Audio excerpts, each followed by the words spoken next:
Hello, everyone. My name is Ana Laura Cordova, and after reading about the stages of racial identity development from the Interaction Institute for Social Change, I was able to better understand how my awareness of race has evolved over time. The model helped me reflect on where I am in my own racial identity process and how I've developed a sense of who I am in relation to others. My racial identity development has been shaped by growing up in a bicultural environment between Nogales, Arizona and Nogales, Sonora, Mexico. Living in two cultures taught me early on that people's experiences and opportunities can be influenced by race, identity, ethnicity, and even by language.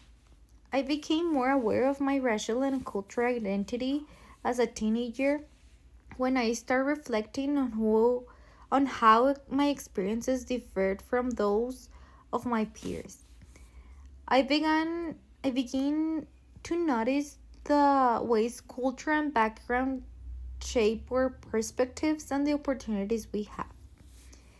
A moment that stands out to me happened when I immigrated from Mexico to the United States and started high school. I experienced discrimination from my English teacher because my pronunciation wasn't perfect, and also because I came from Mexican parents. I struggled to pass the class, even risked not graduating from high school because I couldn't complete the final project successfully, and it was a difficult year filled with challenges and self doubt. During that time, I was also trying to decide which university to attend, but the fear of facing more discrimination made me decide to return to Mexico, where I later complete my bachelor's degree in psychology. Looking back of that, I experience shaped my resilience and helped me understand that the impact of systemic barriers on students like me. This connects to what Linton and Williams discuss about social systems environment because these shape people's opportunities, perceptions, and identities.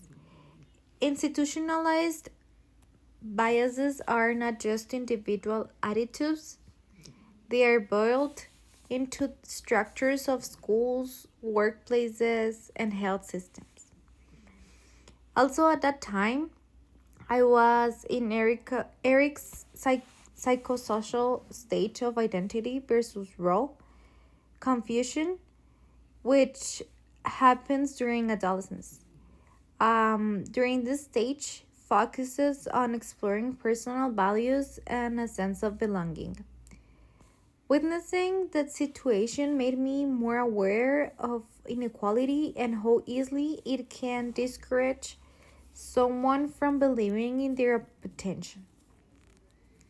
It shaped how I see fairness and justice today. Although I haven't experienced strong forms of institutionalized racism myself, I recognize that being bilingual protected me from some of the discrimination that others experience more directly.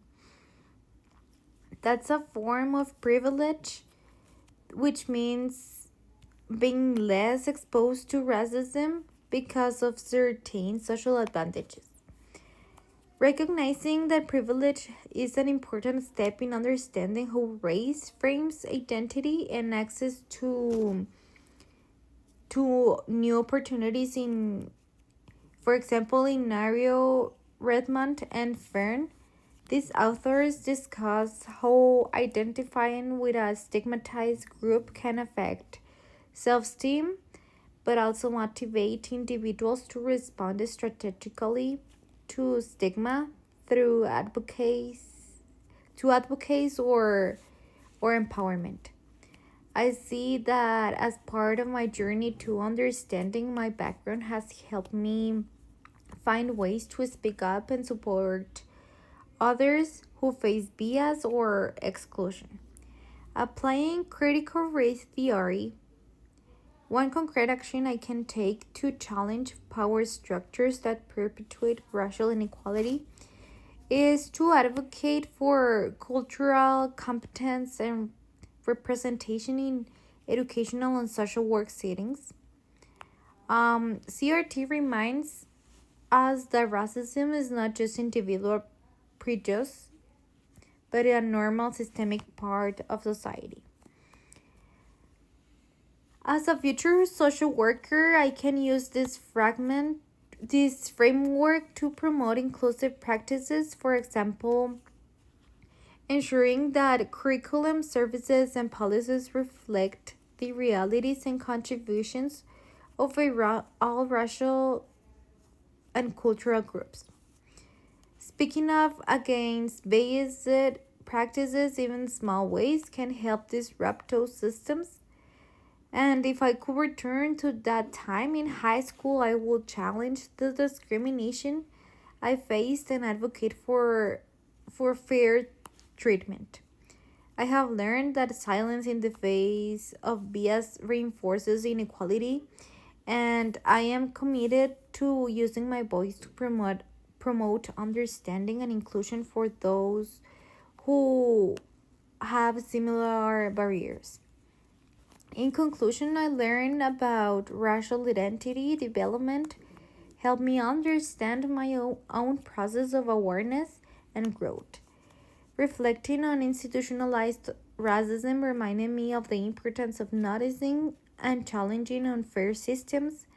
And through CRT, I've learned that real change begins when we combine awareness with action by using our privilege and voices to advocate for inequality and inclusion for everyone.